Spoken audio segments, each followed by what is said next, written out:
বড়লোকদের মাছ আজকে আমার বাসায় রাজা ইলিশ চলে আসছে আমার বাসায়। হ্যালো, আসসালামু আলাইকুম আমার ইউটিউব ফ্যামিলি। সবাই কেমন আছেন? অনেক দিন পর ব্লগ ভিডিও নিয়ে চলে আসলাম। আশা করি সবাই ভালো আছেন। আলহামদুলিল্লাহ আমিও ভালো আছি। আর এখানে আমি সকাল সকাল ডিম সিদ্ধ দিয়ে নিছি। আর এই তো চা। আজকে একটু বাইরে যাব, তার জন্য বাজারে যাব। তার জন্য সকাল সকাল তাড়াতাড়ি করে ডিম সিদ্ধ আর চা খেয়ে বের হয়ে যাব বাজারের উদ্দেশ্যে। আর আজকে তো ভিডিও শুরুতে দেখিয়ে দিলাম এইখানে যে ইলিশ মাছ দুইটা ছিল, তার মধ্যে একটা ছিল রাজা ইলিশ। সেটার দাম ছিল এত প্রাইস, মানুষ কি খাবে। আগে আমার আব্বা যখন ইলিশ মাছগুলো আনতো এত প্রাইস কোনোদিনই ছিল না। এখন আমার কাছে মনে হয় এইসব খাবার বড় লোকদের খাবার, আমাদের মতো মধ্যবিত্ত ফ্যামিলিদের না।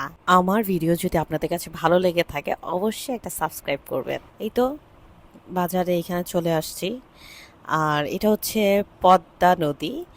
আমি কিন্তু ষোলঘরে বাজার করতে গেছিলাম।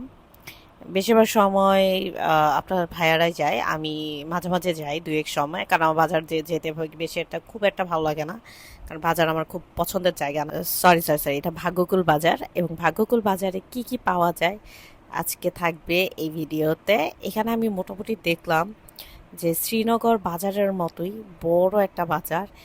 আপনার মাছের বাজার কিন্তু অনেক ভিতরে, মানে অল্প কয়েকটা দোকান, মানে খুব বেশি একটা দোকান না, বাট সব মোটামুটি অনেক বড় বড় মাছই পাওয়া যায়।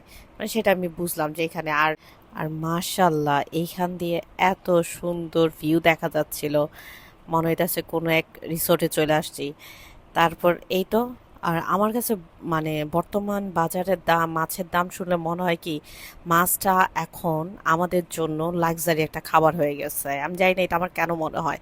মানে আপনি যদি একটু মাছ কিনতে চান, যেই মাছই হাত দেন না কেন, 1,000, 1500, 1200 বা এরকম দাম। মানে আমরা যারা একটু, আর দেশের মানুষ তো যে এরকম বাটিতে করে মাছ বিক্রি করে, মানে নিলে আপনাকে এটা পুরাটা নিতে হবে। মানে আপনি নিয়ে খেতে পারবেন কিনা সেটা তাদের দেখার বিষয় না। আবার ঢাকার মধ্যে একটা জিনিস, সুন্দর জিনিস কি, আপনি ভাগা বসে। আর এখানে কি যেমন বড় থালা বাইতে মাছ নিবে সেটারও আপনার এক থালা, মানে কোনো কেজি নাই, কোনো মানে গ্রাম নাই, কোনো কিছু বলবে না। মানে এই থালা সহকারে নিতে হলে আপনার 2,000, 1500 টাকা। মানে আমার কাছে এটা একটু এক্সপেন্সিভই মনে হয়েছে। এখান থেকে আপনার ভাই চট করে একটা রুই মাছ নিয়েছিল, সেটার অনেক বড় একটা কাহিনী আছে। মাছগুলো একদম ফ্রেশ, এগুলো কিন্তু আমাদের কাছ থেকে নিচে 480 টাকা করে কেজি রুই মাছ। আর এই পুরা থালাটা কিন্তু আমরা নিছি। আমরা বাইং মাছ খাই না দেখা দুইটা বাইং মাছ নামায় রাখছে।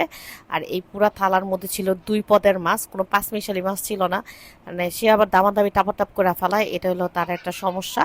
তার সাথে বাজারে গেলে বেশিরভাগ সময় আমার অনেক ঝগড়া লেগে যায়, কারণ সে আমাকে দেখতে দেয় কম আর সে দামাদামি করে কিনা ফেলায় তাড়াতাড়ি। মানে দামাদামি করে কম, মানে দুবদাপ কিনতে এক্সপার্ট। এটা নিয়ে আমার খুবই বিরক্ত লাগে আর ঝগড়া লাগে বেশি। তার জন্য আমি একটু বাজারটা অ্যাভয়েড করি। আর এখান থেকে তো আমি শুকনো মরিচ কিনছি, আর এখান থেকে আমি যে শুটকি কিনছি। আমার শুটকি খুবই পছন্দ, আমার খুব পছন্দের খাবারের মধ্যেই 1 নম্বর শুটকি। শুটকি আমার যেভাবে রান্না করে দেখ আমি খুব খাইতে খুব ভালো লাগে আমার কাছে। আর এইখানে এত পদের মাছ উঠছে, বাট আমার কাছে সব কিছু যে খুব যে ফ্রেশ তা আমার মনে হয় নাই। আর আমি খুব এক ইসে দাঁড়ায় দাঁড়ায় খালি দেখতেই থাকি, চিন্তাই করতে থাকি মানে কিনবো কি না, মানে খুবই কনফিউজ থাকি। আর আপনার ভাই সেটা খুবই অপছন্দ করে। আর সে হলো ধাপুস ধুপুস করে মাছ কিনা ফেলায়, আর সেটার জন্য আমার মেজাজ খারাপ হয়ে যায় মাঝে মাঝে।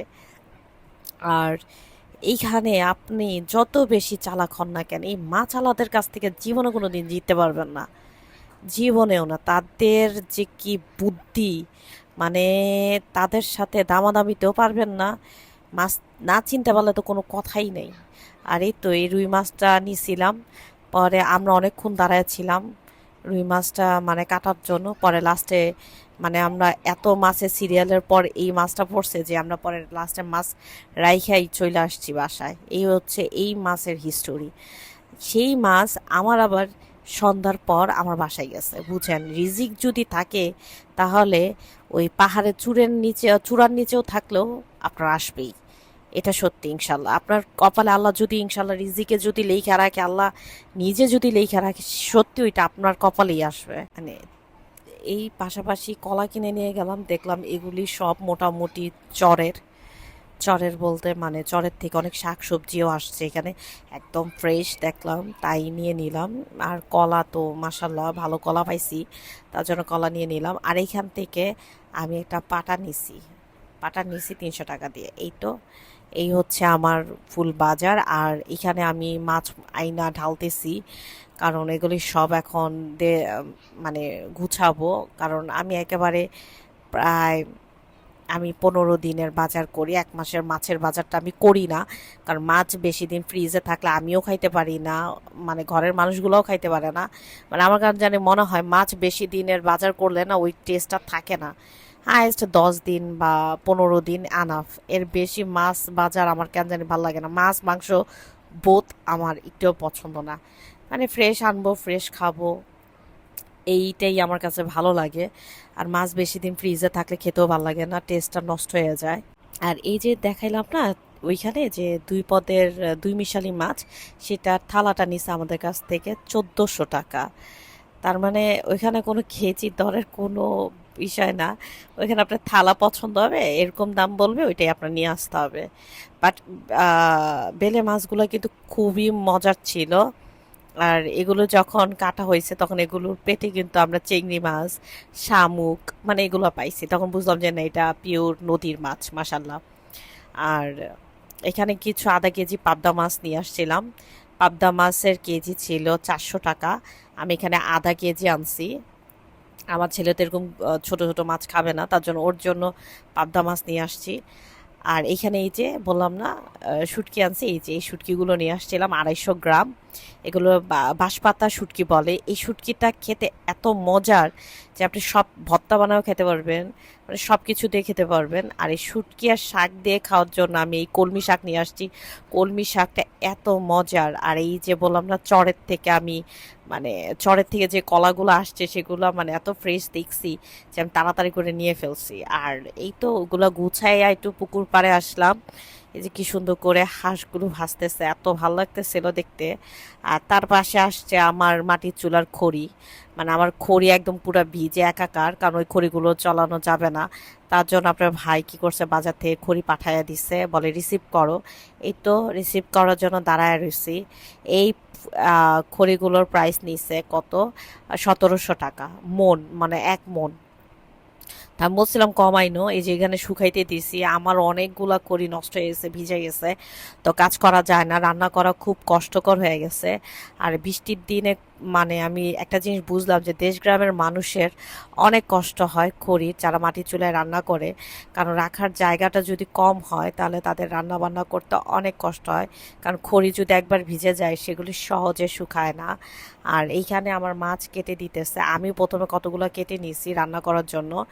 আর এই তো রান্না করতে চলে আসছি। আজকে অনেক প্রেশার ছিল কাজের। অ্যাকচুয়ালি আমার বাজারে গেলে আর কিচ্ছু করতে মন চায় না। মানে আমার কাছে বাজারে গেলে বা আমি কোথাও গেলে আমি খুব টায়ার্ড থাকি। মানে এটা কি আমার সাথেই হয় নাকি অন্যান্য মানুষদের সাথে হয় সেটা আমি জানি না।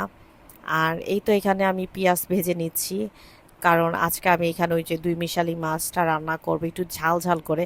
মাছটা আমার কিন্তু খুবই মজার হয়েছিল মাশাআল্লাহ, আলহামদুলিল্লাহ। আল্লাহর কাছে লাখ লাখ শুক্রিয়া যে এরকম দেশে আসার পর এরকম ফ্রেশ নদীর মাছ খেতে পারতেছি। এটাই আল্লাহর দরবারে লাখ লাখ শুক্রিয়া, কোটি কোটি শুক্রিয়া। এই তো মাছ ধুয়ে এখানে পেঁয়াজটা আমি একটু বেরেস্তা করে নিতেছি। এই মাছটা চাইলে কিন্তু আমি হাতে মাখায়ও বসাইতে পারতাম, বাট এটা ওইভাবে খাওয়ার থেকে আমার কাছে মনে হয় একটু ভেজে খেলে মনে হয় ভালো হইতো। আর এইখানে আমি সবসময় রান্না বান্না করার জন্য গরম পানি হিটারে দিয়ে দেই, মানে আমার এই কেটলিটাতে দিয়ে দিই, তাহলে তাড়াতাড়ি করে পানিটা গরম হয়ে যায় আর আমার রান্না করতে একটু ইজি হয়ে যায়। আর গরম পানি দিলে আমার কাছে মনে হয় যে রান্নার স্বাদটা অনেক মজা হয়। আর এইভাবেই কিন্তু আমি দৌড়াদৌড়ি করে রান্না বান্না তাড়াতাড়ি করে শেষ করি সব সময়, আলহামদুলিল্লাহ। আল্লাহর কাছে লাখ লাখ শুক্রিয়া সব কিছুর জন্য যে আল্লাহ এতটুকু আমাকে দিছে, আলহামদুলিল্লাহ আলহামদুলিল্লাহ আলহামদুলিল্লাহ। আর এখানে আমি কিন্তু আদা রসুনের পেস্ট দিয়ে দিছি। আর এই তো মশলাটা সুন্দরভাবে কষানোর পর মানে একটু মরিচের গুঁড়াটা আমি একটু বেশি করে দিছি, কারণ আমার কাছে মনে হয় কি এই টাইপের ছোট ছোট মাছগুলা না একটু ঝাল ঝাল করে রান্না করলে না খেতে খুবই মজার লাগে। মানে স্পেশালিভাবে যদি মশলাটা একটু বেশি করে দেওয়া হয় তাহলে খেতে খুব মজা লাগে। আর কালারটাও কিন্তু মাশাআল্লাহ অনেক সুন্দর আসে। আর এই তো মাছগুলো আমি দিয়ে দিলাম। আর মাছের সাইজগুলো কিন্তু ছোট মিডিয়াম বড়, বড় সাইজটা একটু কম ছিল, মিডিয়াম আর ছোট সাইজটাই বেশি ছিল। আর এখন আমি মাছটা সুন্দর করে হালকা করে কষায় নিব, কারণ বেলে মাছ কিন্তু অনেক লাড়াচাড়া করা যায় না, কারণ এই মাছগুলো কিন্তু অনেক সেনসিটিভ, কারণ ভেঙে যায় বেশি লাড়াচাড়া করলে। আর আপনার একটু পানি দিলেই কিন্তু এগুলো খুব তাড়াতাড়ি কিন্তু হয়ে যায়। আর আমি এখানে হালকা করে গ্যাসটা একটু কমিয়ে আমি মাছটা জাস্ট একটু কষায় নিব, তারপরে আমি এটার মধ্যে একটু পানি দিয়ে দিছি, মানে ঝোল ঝোল দিয়ে দিছি। আর এতটুক পানিতেই আনাফ, মানে আমি মাছ লাড়তেই ভয় পাইতেছি জানি মাছগুলো যেন ভেঙে না যায়, কারণ এই মাছে কিন্তু পানির পরিমাণটাও কিন্তু কম দিতে হয়, কারণ বেশি পানি দিলে কিন্তু মাছ খিচুড়ি হয়ে যেতে পারে। আর অবশ্যই এই মাছটা যখন আপনারা লাড়াচাড়া করবেন, কড়াইটা শুধু ঝাঁকাইবেন, চটা দিয়ে কোনো দিনই লাড়াচাড়া দিতে যাবেন না, তাহলে কিন্তু মাছগুলা ভেঙে গুঁড়ো গুঁড়ো হয়ে যাবে। আর আমি যতবার লাড়াচাড়া দিছি এরকম কড়াই ধরেই ঝাঁকায় ঝাঁকায় দিছি। আর লাস্টে কিন্তু আমি ধনেপাতা দিয়ে মাছ রান্নাটা শেষ। আর এখানে অনেক মজার ডাটা আনছিল, সেই ডাটা দিয়ে মসুরির ডাল চচ্চড়ি করব। আমার এই খাবারটা খুবই মজা লাগে। আর এই তো ঘরের মধ্যে আপাতত চুলা সেটেল করে নিয়েছি, কারণ আমার রান্নাঘরের অবস্থা খুবই খারাপ, কড়ি রাখা, চুলা ভেঙে গেছে। আমি অনেক দিন পর ঢাকার থেকে আসছি, তো আমার সব কিছু মোটামুটি নষ্ট হয়ে গেছে, এগুলি সব রিকভার করতে হবে ইনশাল্লাহ। সামনে সব কিছুই ঠিকঠাক করব। আর এই তো মাছটা হইতেছে। এই তো কলমি শাক কিন্তু আমি বসায় দিছি। এত ফ্রেশ ছিল কলমি শাকগুলো যে আমাকে এক ফোঁটা পানিও দিতে হয় না। আর এত সুন্দর কালার আসছে মাশাল্লাহ। জাস্ট আমি চুলায় দিছি আর সাথে সাথে নরম হয়ে গেছে। আর এখন আমি শাকটা বাগার দিয়ে নিব। এটা বিক্রমপুরের ভাষায় বাগার বলে, আপনাদের ভাষায় কি বলে আমি জানি না, বাট আমাদের ভাষায় কিন্তু কোনো কিছু ডাল বাগার বলি আমরা, বিয়ের শাকও আমরা বাগারই বলি।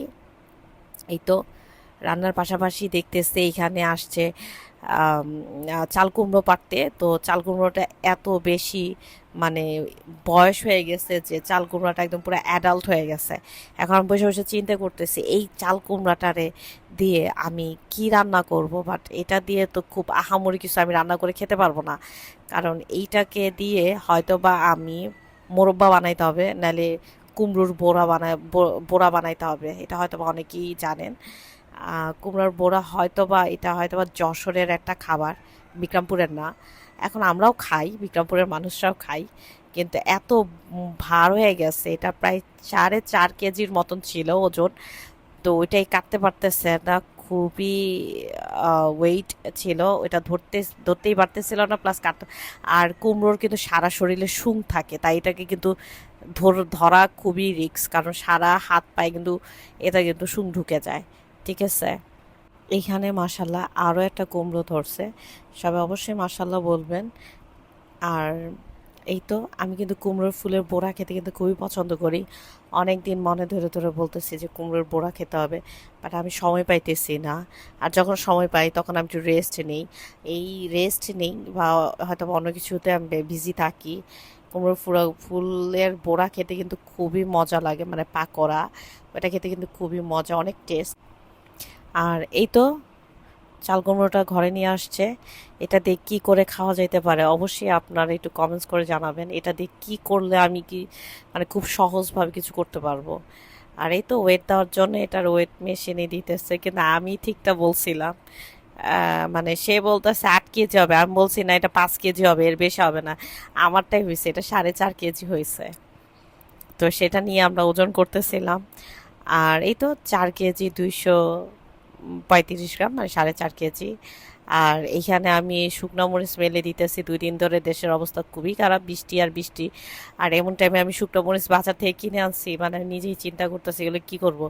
পরে ঘুম থেকে উঠে এসে দেখলাম শুকনো মরিচগুলো এখানে রয়ে গেছে, পরে আমি বলি তাকে একটু মেলে দেই, নাহলে এগুলোতে আবার বাক্কা হয়ে যাবে, আর বাক্কাটা হচ্ছে পড়লে কিন্তু ওই শুকনো মরিচ খাওয়া যায় না।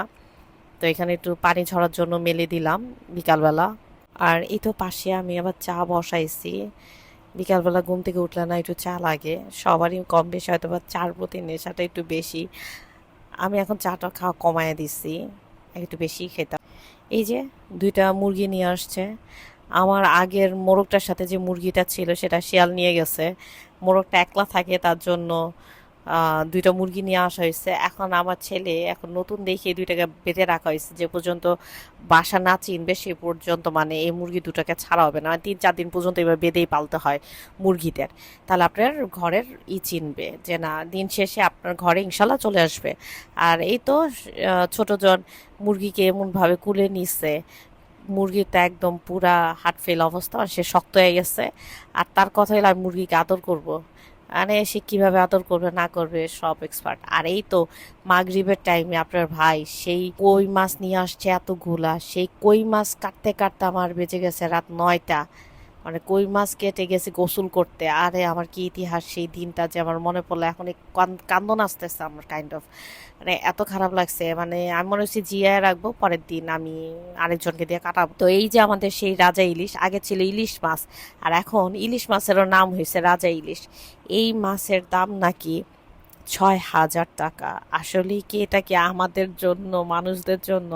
তারপর আল্লাহর কাছে লাখ লাখ শুক্রিয়া যে আল্লাহ এটা আমার রিজিকে লাগছে, আলহামদুলিল্লাহ। আমার ব্লগ ভিডিও যদি আপনাদের কাছে ভালো লেগে থাকে অবশ্যই এটা লাইক করতে ভুলবেন না। আল্লাহ হাফেজ।